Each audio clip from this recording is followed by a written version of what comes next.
inspire the unbeliever to look for your God. Did you hear me?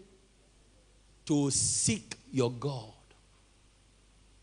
How can a little maid taken as a captive into the land of Syria, after she entered the house, a little maid, she was restricted in that house. Don't forget, they call her an infidel. They call her unworthy.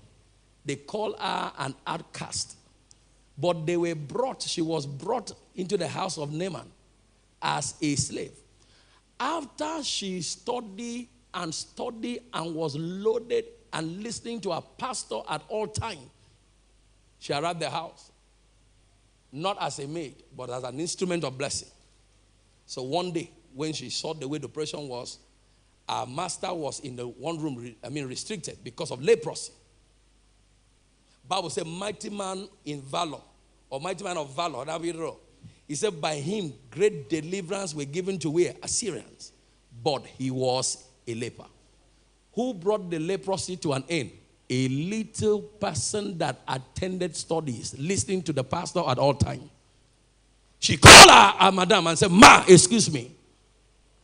Where I come from, we have a God. We have a God that can solve this problem. I know of my pastor that if your husband can see my pastor, there is no reasonable madam, boss, that will listen to a servant that does not live up to her expectation.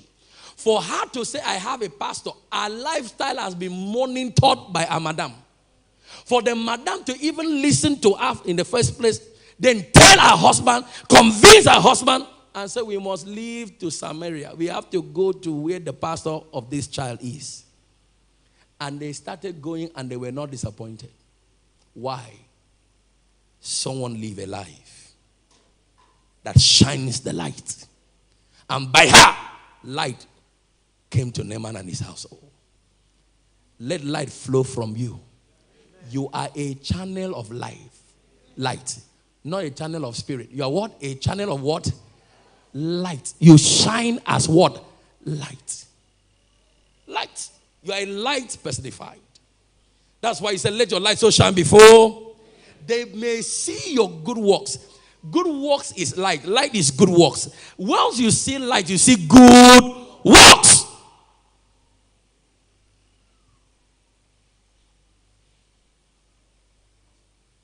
Walk in the wisdom. When you go home, you read NLT.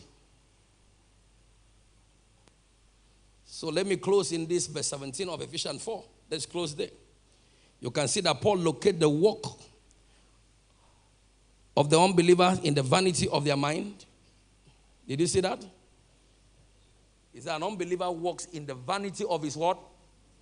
Put that scripture there for me quickly. Did you see?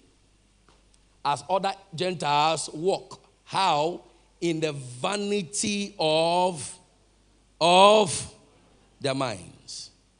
In verse 20 of that same Ephesians 4, he said, you have not so learned who?